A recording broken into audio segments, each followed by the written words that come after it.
Well, hello. How are you guys? Man, this is just a crazy, crazy time to be alive, but also very powerful. And I'm excited for a lot of you who are going to tackle some very difficult truths in our society with your informative speeches. No restrictions apply in terms of what type of information you want to give us as long as it's accurate. Remember, you can't use your opinion at all in this informative speech. It just has to be information that you've researched or from your personal experience. So nothing that you believe or any opinion you have can be given in your informative speech. Just information. Okay? So keep that in mind. We do not have time in this 6-week course to do a lot of things that I would like to do with you because they're not required. They're just reinforcers of things that you're learning. This is a foundations course, so really you're just being exposed to a lot. You're going to have this one formal speech that you're going to basically take everything that you've learned from the textbook and the assignments and apply. Then, in week 6, you have one more speech, and that is going to be your impromptu speech. I'm using quotes because it really isn't an impromptu speech.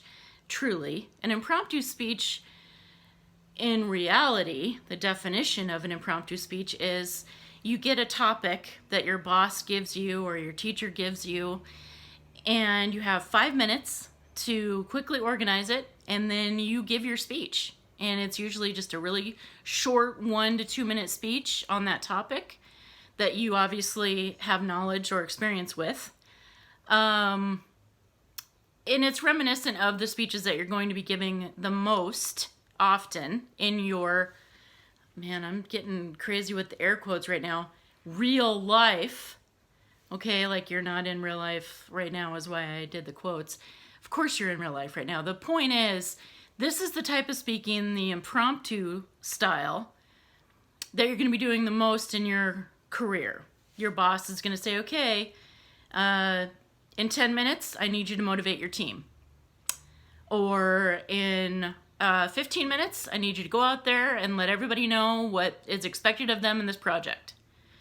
So it doesn't matter what the job is, you're going to have this type of speaking, which is why your formal speech in this short class is informative, not persuasive. Okay, that is not an accident. Okay, so the impromptu speech that you're going to have in week 6 isn't really impromptu because obviously you're going to have time. But I'm trying to make it as impromptu as possible, so I'm not going to tell you some stuff that I'm going to post at the end of week 5. Let's put it that way. Okay?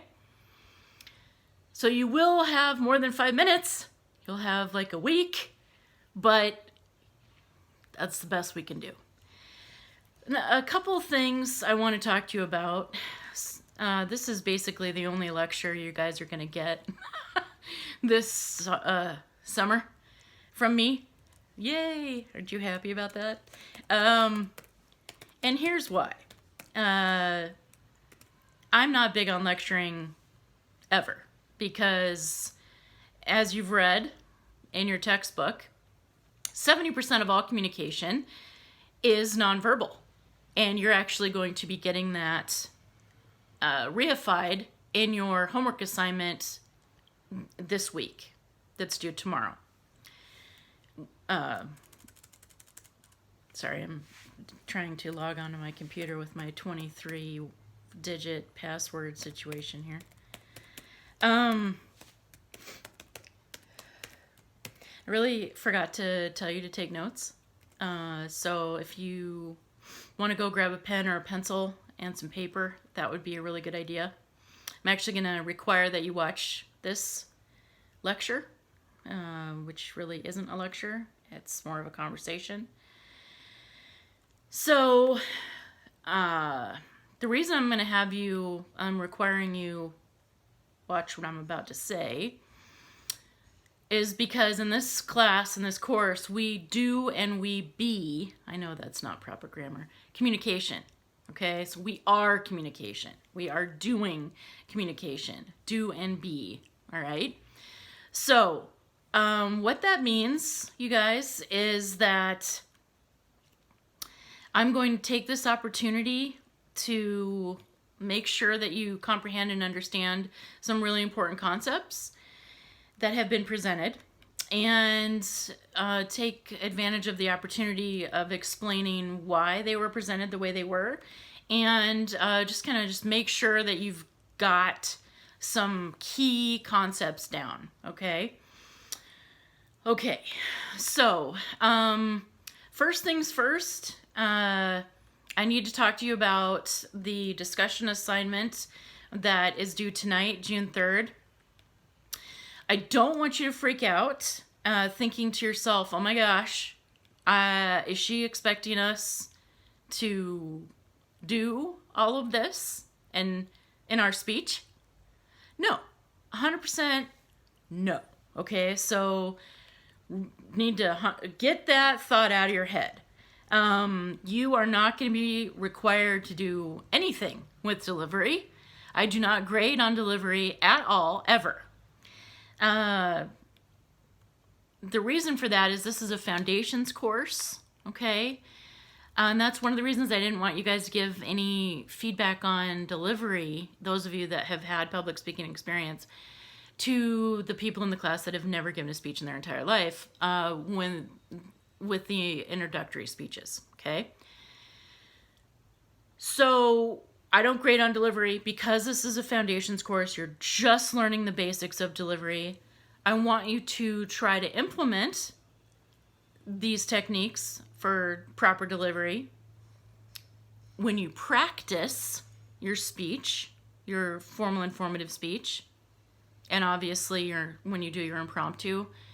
But I do not, under any circumstances, want you to worry about delivery when you are giving your speeches. Because what'll happen is, if you're freaking out about, oh my gosh, I just said, oh my gosh, I forgot what I was going to say right there. You are going, if you're so self-conscious that you're thinking about, what is my hair doing? Oh my gosh, do I have lipstick on my teeth? Is the lighting weird? Oh my gosh, my cat's in the background, which, by the way, Zach, that was totally cute. You can't control, in a classroom environment, for example, what's going to happen. I was teaching one time, and a tornado hit. You gotta learn when you're speaking to deal with distractions outside of yourself, so that you just roll with it. You just learn to overcome the challenges and the distractions, and you roll with it. But here's the thing. If one of those distractions is your internal monologue, that mean little voice in your head, the self-critical one that's saying, your shirt is, got a stain on it, or, oh, your voice was too high just then, or you just had a run-on sentence, or you didn't say that clearly, or you mumbled that, or whatever that voice is saying in your head, your focus is going to be on your self-consciousness to the point where you're not going to be able to interact with your audience. You're going to be worried about, if we were in class, you're going to be worried about your shoes or your pants or fashion or your hair or whatever it is. And I guarantee you, nobody cares. And I know that sounds rude, but it's true. That little voice in your head is yours alone. So you need to learn right now in this class to punch that little voice in the face and not let it get to you, because you will not be able to interact effectively with your audience if you have that voice going in your head. So here are some ways that I expect you to overcome this. Number one, you're going to practice your informative speech before you tape it. You are only going to tape it once. Yeah. Please. I know this sounds like I'm being mean or something, but I'm not. I care about you guys a lot. And here's the thing. Even though this class is computer mediated, I want you to pretend that it's not, because when you are speaking to people, whether it's computer mediated or not, you're not going to have a chance to redo it. So if we were in a classroom, you would go up there, you would give your speech. When you were finished, you would go sit down. You wouldn't have a redo, okay? So I want you to try to be as authentic as possible when it comes to embracing this experience. So I want you to really step up and challenge yourself. 1 taping. Please, okay? Goes without saying, there's no such thing as perfection in public speaking. Why? Because it's an interactive process. You've just learned all about that in audience analysis. Now, understand this. This is number 2. So number 1 taping, practice it beforehand, 1 shot, tape it, send it, submit it for us, okay? Second thing, please, please, please, please, please, please understand that you do not have feedback, active feedback in this class. So half of your audience analysis is out the window. You will not be able to look out at your audience's faces and say, oh my gosh, my audience clearly from their nonverbal reaction did not understand what I just said. So I really need to, and this all happens at a tacit subconscious level. This isn't like actual thought process, conscious thought process. This is all happening at a subconscious level. So if you're looking out and you're seeing that people are not understanding what you're saying, you're going to stop, you're going to pause, and you're going to react to that feedback, that nonverbal feedback, and you're going to say, and you're going to request clarification. You're going to say, so do I need to explain that further? Raise your hand if I need to explain that further. Yeah. Okay. Yeah. Or nod your head if you understand what I'm saying. Okay, you're not nodding. Okay, so I definitely need to re-explain that. You do not have the benefit of interactive feedback here. So while 70% of communication is nonverbal, 50% of audience analysis is interactive feedback that you don't have. So please understand that you're kind of driving in really dense fog right now with your fog lights on, hoping that there's a car in front of you that you can follow, even though you know full well that that car doesn't necessarily have anything to follow. That's what you're doing in this class, right? So here's what I need you to focus on. The Hawthorne effect is real. I need you to understand that. Right now, I am watching myself give you this lecture, which is super annoying and I hate it. I wish there was a way that this could not be the case. Because the Hawthorne effect is in play. The Hawthorne effect is you know you're being videotaped, okay? So because you know you're being videotaped, your behavior changes. That's why a lot of communication scholars, myself included, do not believe that reality TV is a thing, because there's no such thing. Because if you know you're being videotaped, because of the Hawthorne effect, your behavior is going to be different. But the only reason why I agreed to teach this class in an online format is because A lot of communication in the business world and education is online now and is computer mediated.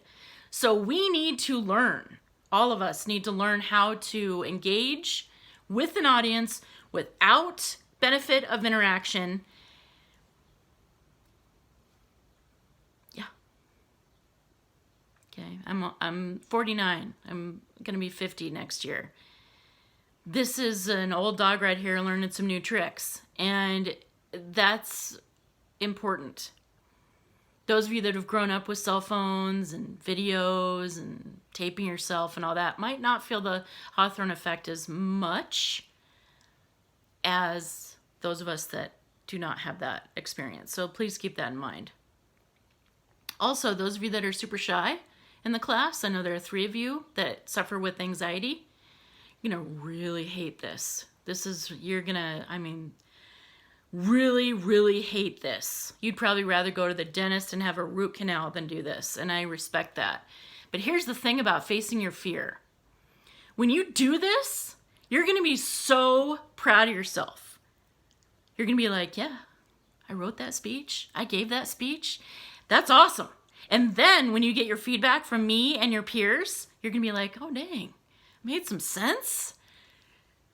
They listened, they understood, I communicated successfully and effectively, and that is a powerful thing, because here's the thing.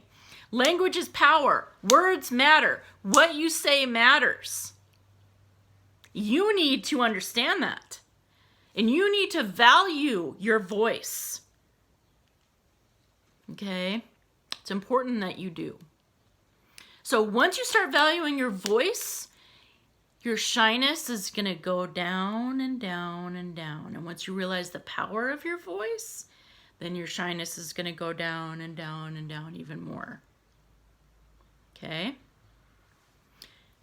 Public speaking is like anything else. The more experience you get, the better you become at it. And there's no such thing as perfection ever at any point in time with public speaking. Okay? Because it is an organic process. You're speaking extemporaneously, which means that you have a guideline, you've prepared what you're going to say, but it's not word for word, okay? Only about 2% of public speaking is manuscript speaking, okay? The rest is all extemporaneous or impromptu. So that means you plan what you're going to say, and then you say it, but it's probably going to differ greatly than how you practiced. It's going to be the same information, but the way you say it and the way you give it is going to differ. And that is awesome because it's authentic. That means it's authentic and that you're really interacting in a conversational way with your audience, which is so important. Because you don't want your audience zoning out thinking, oh my gosh, I got to feed my cat. I got to do the laundry. Oh my gosh, what is that squirrel doing out there? So the Hawthorne effect is real. You will conquer it. Experience is awesome when it comes to public speaking. It's like anything else. Like I went off on a tangent there. What I was gonna say is riding a bike. You were scared first time you did it. Then you just do it. Same with driving. You were probably petrified the first time you got behind the wheel. Now you drive like the wind, and it's not a big deal. It's anything. Interviewing for a job. Absolutely horrible first couple times you do it, then it becomes a skill that you learn. Public speaking is a soft skill, but for those of us in academia who are communication scholars, it's more than that, okay? We don't have time to go into the history of rhetoric and Greece and Aristotle and Socrates and all of that good stuff. We just don't have that kind of time. But trust me when I tell you that debate is actually super fun. We don't have a debate club at DSU. I wish we did. Maybe we will in the future. But once you start engaging with your audience and realizing the power of language and the power of your voice and really communicating orally, it's like when you get an A on a paper and you realize, oh my gosh, I communicated really well in writing. Well, this is the same. It's like, oh my gosh, my message got through And it was really effective, and I'm realizing now that this is a powerful medium, and that what I have to say matters, and my voice has value. And then, my friends, I know you don't believe me, but guess what? You start liking it. Oh, you start thinking, oh, I can do this and that. And you start having fun with it, and then that's awesome. Is that going to happen in the 6 weeks class? No, because it's a foundations course. But other classes that you have, when you get up there to give your speech, which is really just a conversation with your audience that is guided, that has some format to it, you're going to start realizing, okay, I don't need to be afraid of this. I'm not going to die. I'm not going to burst into flames. The focus is not on me. I'm focusing on my audience. I'm focusing on my message. And then once you get experience, you don't even have any of those thoughts anymore. You just focus on the message and you have fun. Okay? All right, I'm going to stop this, and then this is going to be part 1, and then we're going to go into part 2, because this is a new phone and I don't know how to use it.